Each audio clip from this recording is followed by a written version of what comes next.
Well, it's a real pleasure to be back in Ontario. I grew up here in Napanee, if those of you remember that, for other reasons than Avril Lavigne being born there. So I had the opportunity this morning to talk about a really interesting project we did in the last year as part of the CanFast Research Network's work. And so I hope you'll enjoy hearing about it. It's kind of a dense presentation because people had so many ideas. So hopefully it'll be easy for you to get into and see yourselves in. I just want to start by saying the project was funded by the Public Health Agency of Canada, the small but mighty unit nationally that works on these issues and has done some amazing work over the years supporting a range of work on prevention, intervention, and diagnosis related projects. And I just wanted to honor the people who worked with me on this project. And I think Rose is here somewhere. If you could stand up, Rose. Yeah, as one of the researchers on this project. I'm just going to move over here a little bit because I don't have notes and I need to see the monitor. So here's what we did in this process. We were funded to do a gap analysis, and so we were trying to provide an overview of what is going on in terms of FASD prevention in Canada, and to think about what the gaps were relative to best practice as identified in the literature, both grey literature and the academic literature. And to kind of promote thinking and reflection on all that by a whole range of experts on how to close the gap between what we're doing in Canada and what is known about best practice. And finally, they willingly allowed us to identify specific actions that the Public Health Agency of Canada could do that would build on the strength of existing efforts and address key relevant gaps over the next 5 years. So that's what we set out to do. It was a pretty ambitious piece of work to think about. We started and used this framework as a foundation, and this framework you may well have seen before. Certainly the people in the Canada FASD Research Network has, because we've definitely been thinking through this work over the last few years. This model we originally put together in 2008, also with funding from the Public Health Agency of Canada, and this report that talks about this model is on their website. And we've been thinking about this work in these 5 categories over the past few years. Really thinking about, as was mentioned in the last piece, about the importance of awareness building, that level 1 work, but also balancing awareness building with all these other levels of work and the work on alcohol policy. And I remember when Nancy Reagan started first started that awareness about substance use stuff, the Just Say No campaign in the US. And we soon realized, as she did, that it's much more complicated than just making people aware of a problem. You actually have to support change in a whole other range of ways. And that's why I think this model is so important, because we're saying that if we're going to achieve this important work of preventing FASD in Canada, we need to do all of these things. And they need to be balanced. They need to reinforce each other so that we're doing awareness and we're also have all of the physicians physicians and nurses in Canada and others in community programs having empowering conversations with women about alcohol and how it fits in their lives and what they might do in terms of reducing or stopping their alcohol use in pregnancy. We need to have, those level 3 programs that are really about supporting women with alcohol problems to make the best changes that they can in the context of pregnancy. And we need to keep working with women postpartum and as new mothers and in interconception periods, et cetera, to really reinforce the changes they may have been able to make, but also to try and help them start to make changes if they weren't able to in the context of pregnancy. And I'm going to talk a little bit as we go along about the importance of supportive alcohol policy as reinforcing all of these levels of prevention. So here's the framework we're working for, and I hope that Ontario, as it moves forth with its strategic plan, really works with us on trying to build in all these pieces of prevention as they go along. So in this project, we did gather evidence on best and promising practices, and we did a scoping review. And what I'm going to talk this morning about is really the process that we then went through in terms of Delphi survey process to get people's input on what they were doing and how it fit with this evidence. So on the one hand, on the one side, we were trying to think about those 4 levels of prevention. On the other side, in the blue up there, we were really trying to think about, so what evidence do we have? What is the practice that relates to that evidence that's going on? And how can we bring policy initiatives into it as well? Really recognizing that all of those areas are really critical in advancing the work. So we got a lot of balls in the air.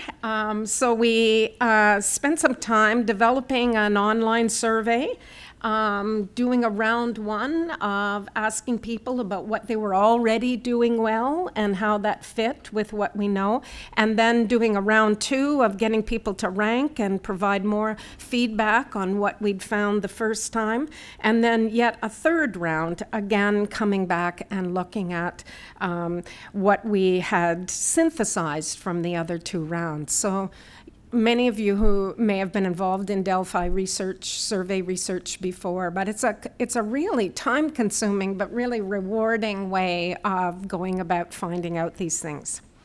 So we invited about 50 people to be the experts that would talk to us on this. 2 to 3 people from each region in Canada who were identified by the Public Health Agency regional consultants for us. We asked them to find us people who were doing service provision, doing research, doing other forms of prevention that they might see as important.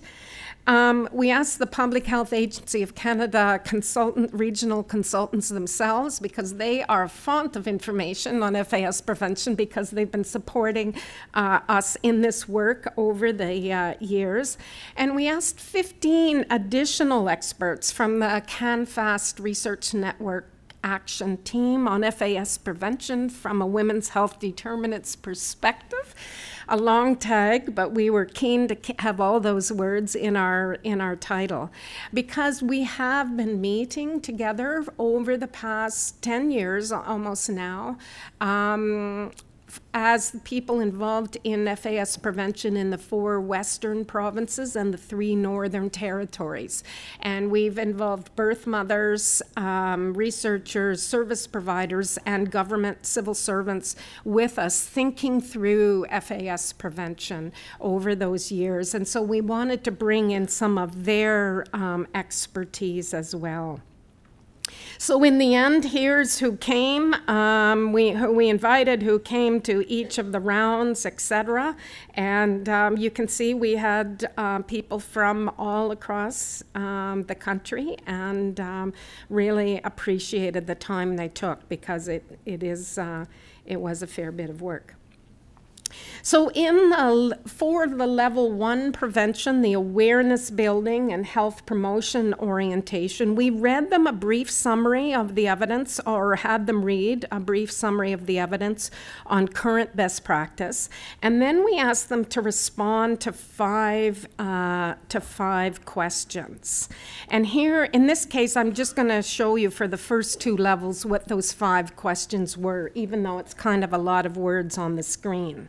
So, have any FAS awareness campaigns been undertaken in your province and region?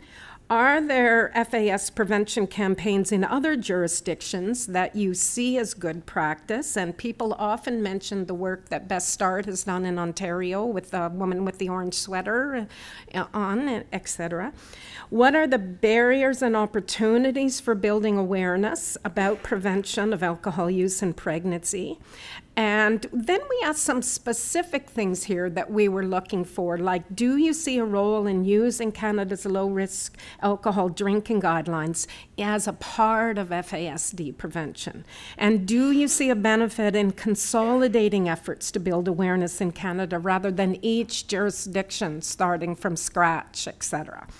And then we asked specifically, are FAS prevention efforts linked to alcohol policy strategies, such as alcohol labeling, municipal warning signage, efforts to reduce alcohol availability, increase in pricing, etc. So if they had done any linkages to the alcohol policy work, we wanted to hear it, and then to rate the importance.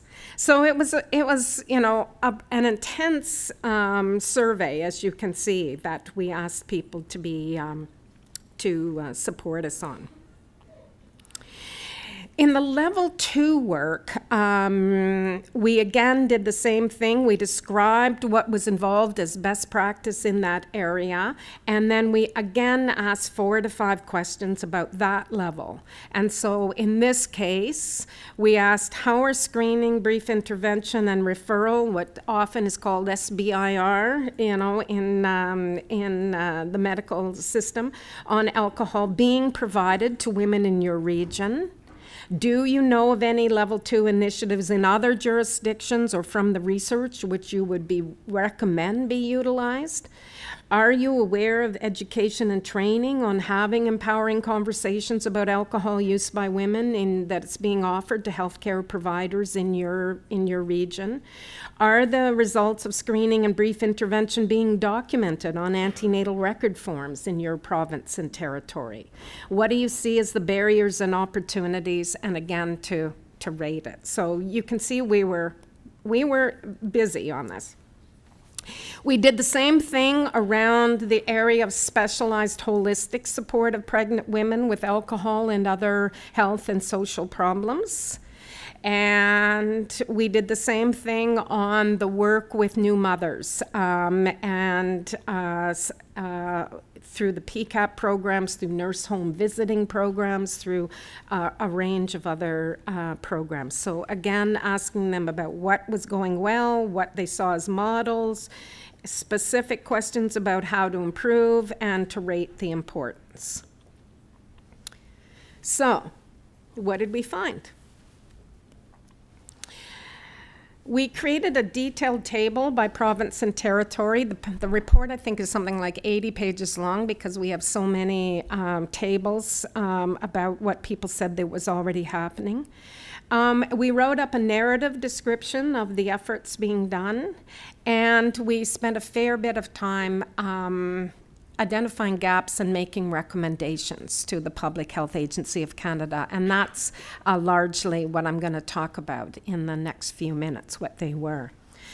But just before I do that, I just want to briefly mention what we found as key barriers and opportunities. And I'll just go on the opportunity side there. People saw enormous possibilities for awareness raising. Like, it was really interesting to see, while we've done a fair bit on it, just how many ideas people had in that area. People did see the potential for primary care and many, many others to do brief intervention with women. And I'll talk more about that. People saw a real potential for the services that are working with the highest risk women to be able to integrate trauma-informed and culturally safe approaches in ways that are really important. And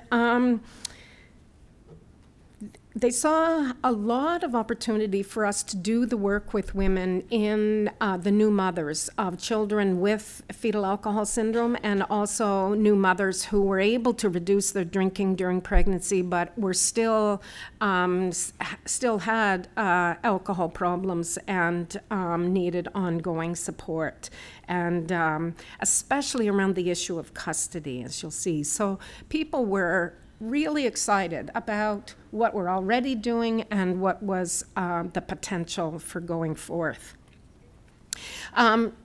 You know, in the ratings of importance, you can see almost everything was really important for us to do, and that's so great, because I think people really had a solid understanding that this means that we do need to do more than awareness. We need to balance these multiple forms of prevention, and to see the work being done. And you'll see that the work that Breaking the Cycle and others in Ontario do, the level 3 work, was seen as really important as in the level 5 in the orange row there.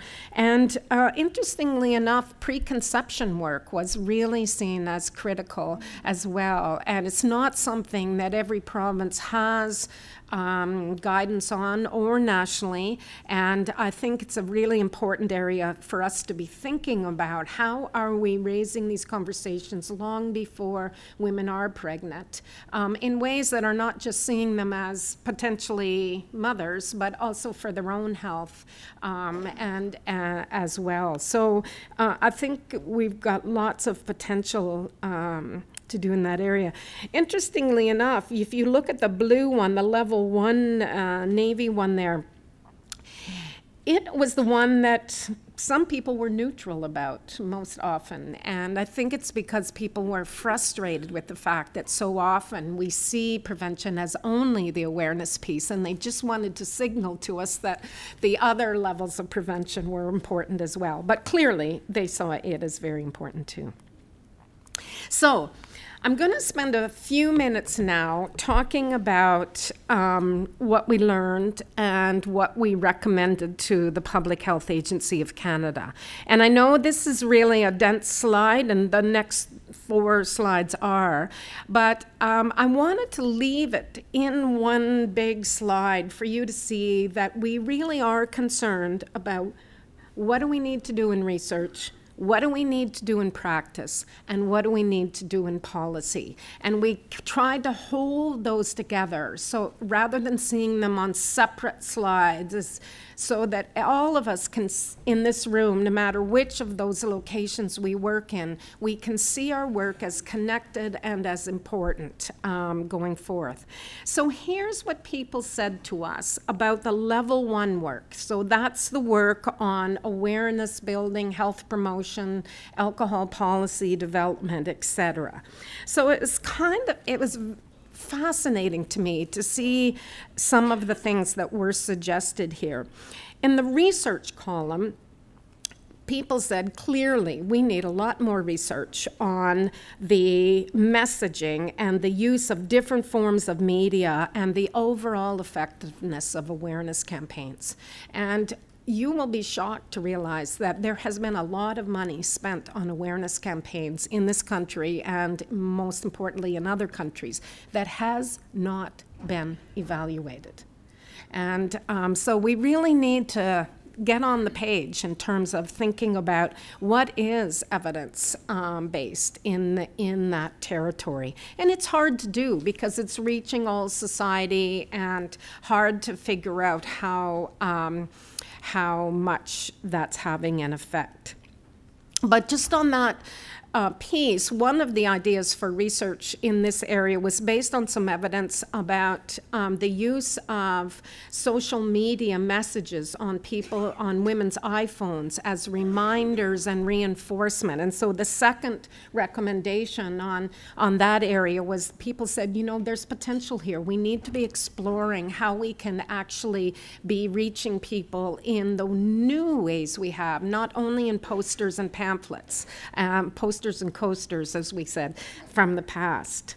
And we also wanted to say in that column there that we mentioned that there is some research going on prevention efforts, and we need to follow those that are going on. And this one example that's listed there, I just put in there, is one that's being done in the Yukon and Alaska, where they're doing some kind of awareness of pregnancy by putting pregnancy test dispensers in bars. I'm not thinking that's going to be a hugely effective approach, but hey, let's put it on the table and see what, you know, what's available. It seems kind of late, and maybe, you know, but anyway. In the practice level there, people saw all kinds of work that could be important, that we need to think about tailoring messaging and prevention strategies for different subgroups of women, and that's not something that's been done a great deal. We need to create forums like this that are more regular, where we discuss what is best practice, how are we doing it, how might we do it together, etc. And people also recommended that the Public Health Agency of Canada organize a panel of experts to act as responders to emerging research and to counteract some of the things that happen in the media all the time. That, you know, when something comes up that's a bit of misinformation about FAS prevention, that often we don't have that set of people that CBC and others can go to for quick information that could counterbalance those misconceptions. So lots to do in practice in that area.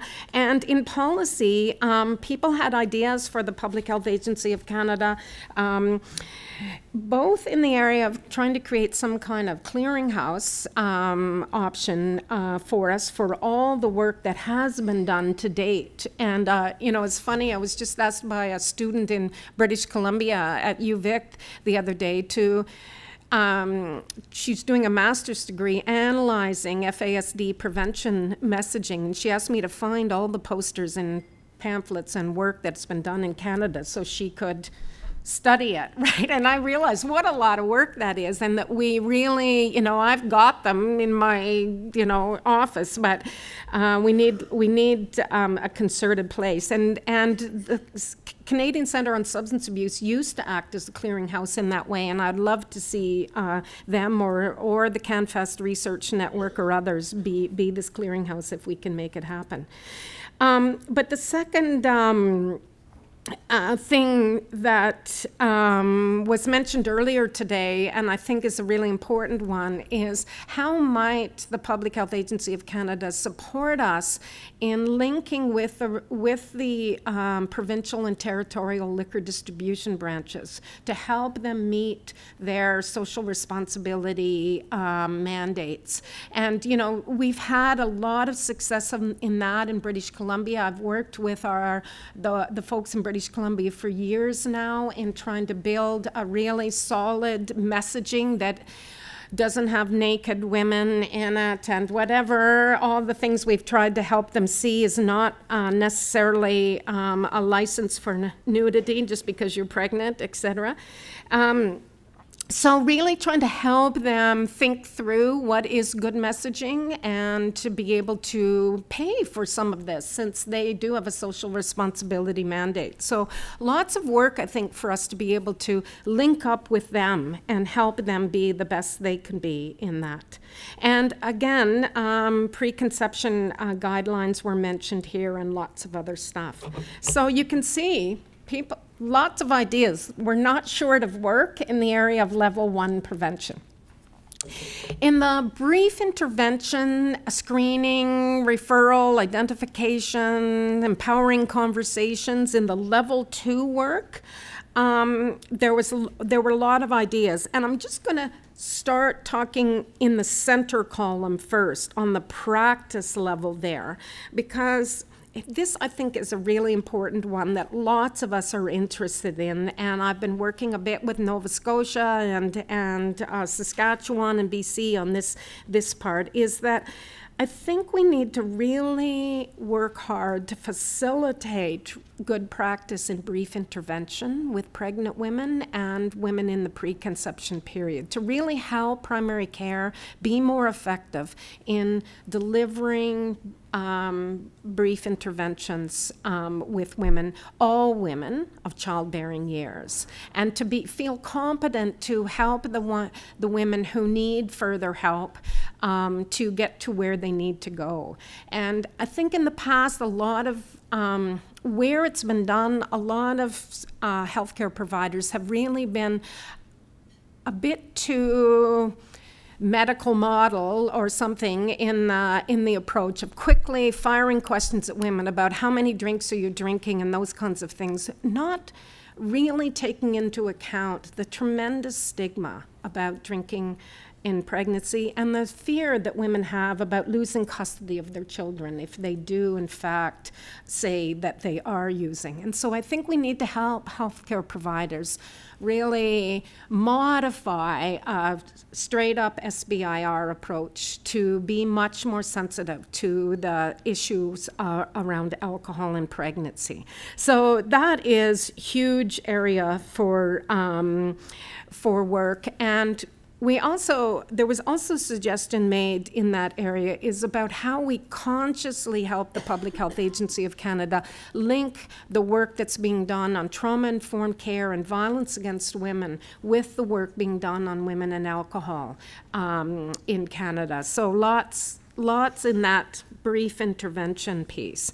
And so on the research side, people had a lot of ideas to say, you know, we should be evaluating both how those brief interventions are going from the perspective of healthcare providers, but, newsflash, from the perspective of women as well, to really hear about how are those messages being received and how might we improve that. And we have a few physicians in BC who've been just great, and they've come to me later and said, you know what, one of my patients came to me the other day and said, you know, I really like you, and I've had you as my healthcare provider for many years, but I didn't tell you that I was drinking in pregnancy because I was afraid to, even though you're terrific in all kinds of ways, but the stakes were just too high. And now that I know that my baby's all right, I'm ready to, you know, continue the conversation with you. But just so you know, even you, who I like, I could not tell this to. So I think, and he's been great in helping us tell other physicians that this is the way it is, that you think you may be ticking the box, but you're not actually creating safety for women to tell. And they don't have the confidence that you're necessarily going to know what to do if they do tell. So lots of work for us as researchers in that area, and to really think about what the barriers for the uptake are. The policy area, again, people were on the thing about we need national guidelines on preconception care, and that we think that the PHAC might be able to help us with this idea of working with the people who are managing perinatal databases to help them understand that the reason there's not necessarily compliance on filling in the antenatal records so that we know who's using in pregnancy is because of the barriers to telling and the barriers to asking, and to help them think about how might they create you know, how might they work with physicians and others about making the perinatal records a little less intensive maybe, or a little more open to say risk or no risk, rather than really forcing a number into the boxes, etc. So lots of potential for us to think about how might we record alcohol use in pregnancy in ways that are not stigmatizing. And people had some concerns about them going down the meconium testing road, and so they just put in a bit of a caveat on that we're not necessarily asking for biomarkers. What is really important is that we create the conditions for empowering conversations in terms of FAS prevention. So how am I doing on time? Great, perfect. I get so impassioned, I sometimes talk way too long, so thanks, Sharon, for keeping me on track. The level 3 work, which is the holistic support and specialized support of women with alcohol problems, but a whole range of other issues too. And it was so refreshing to hear from the Ontario government their interest in linking FAS prevention and intervention and support and strategic work with the work around housing, Aboriginal health, all the education, all the other areas, because really this is the story when we come to the women at highest risk, that often there's a lot of other things going on in their lives other than just alcohol use, and they may see their alcohol use as beneficial, as helping them cope. And so for us to come on heavy and hard about, okay, you got to stop first, and then we'll talk about those other things, may not be the most engaging and connecting way forth. So the people in this survey really talked a lot about a range of things we could be doing in this area. And one of them was to talk more to you from the CPNP and CAPC programs about what potential is there for those programs originally set up to be, you know, nutritionally supports and other things, to really think about, is there possibility for expanding your work because you're so well loved in communities and so non-threatening as Canada Prenatal Nutrition Programs, etc., to have a bigger role in helping the women at higher risk. So that was one of the things that was mentioned. But another key area in terms of the practice part of this area was thinking about the models for collaborative practice that are available to us, that really unite the work that is being done by child welfare and women's substance use treatment and community-based programs that are reaching and serving women with a whole range of other issues. So this is really complex territory, but there's lots of models for it, and you know, some of the great programs that are already achieving this in Canada, like Breaking the Cycle, like She Way, like Her Way Home, like the Mothering Project, like Her in Edmonton. There's the Family Resource Centers in Nova Scotia, you name it. Many places in Canada are actually figuring out this model, but are struggling to stay funded and honored for the complexity of that work. So we have a lot of work to do to support those programs.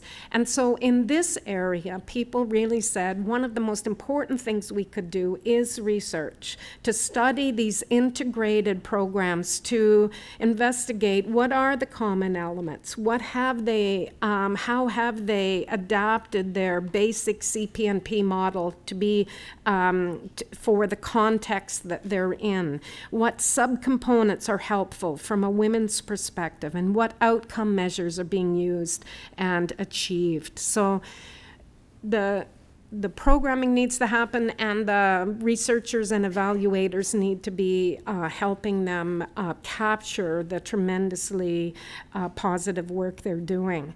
And then on the policy side, we need people like the wonderful Deborah Goodman from, I don't know whether she's here today, from the Children's Aid Society of Toronto, but those people who are working within the child welfare field to link to the substance use field and create principle-based protocols that really unite our support for women with substance use problems and their children, rather than seeing substance use as only a reason for apprehending children. So trying to figure out how do we wrap support around both. So this is something that has been such a challenge since the beginning of our work on FAS prevention. We need to figure out this piece of linking policy and protocols and practices from that point of view. And last, but by no means least, is this area of level 4 prevention. And here again, we were all over expanding the work of CAPC and Aboriginal Head Start programming to provide ongoing support for children's mothers and families, and thinking about a range of other evidence-based models like strengthening families and the work in Quebec, etc., to really think about consciously following women after they've given birth to children with FAS, and to support them and their children to have lives together and lives that are supported. So really lots of great opportunity there. And in British Columbia right now, we're doing a research study on nurse home visiting model, which has been well evidenced in the US as an important thing with high-risk families. And so one of the things people had as a recommendation in this area is that we link those nurse home visiting things with the PCAP and other mentorship type programs, so that both and are available to women in the postpartum period and their children. So we need to learn from that work on nurse home visiting, and we need to continue to study the PCAP and paraprofessional mentoring programs. And we need to really learn lots more in the research area about what works in reducing trauma to children and mothers who are involved in child welfare. And we need to think about what is being learned in terms of part-time parenting models, et cetera, so that it's not children are not only apprehended, but also that there's ongoing support for birth mothers and children to have some level of connection, even if it's not full-time parenting models. And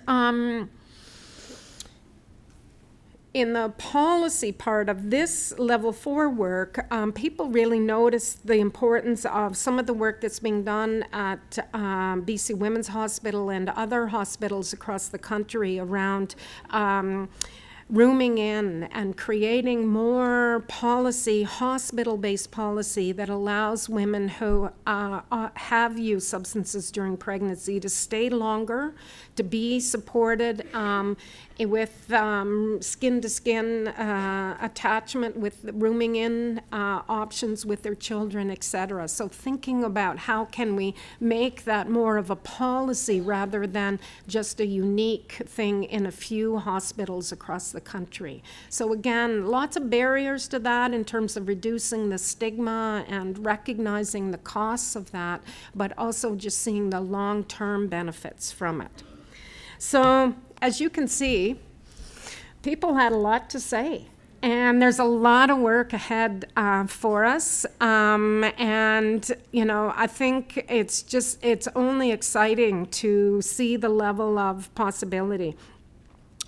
I wanted to say that both the scoping review that we did around best practice that underlies this project, and the gap analysis report itself are both available and are informing the work of the Public Health Agency of Canada's FASD unit and the work of the CanFast Research Network, and hopefully might inform your work as well. This is what the report looks like. It's not very exciting looking, but it's got lots of good information in it. Finally, I just wanted to say that we have been accepted by the Substance Use Research and Treatment Journal for an article so that it will get into the evidence world as well. So thanks for your attention.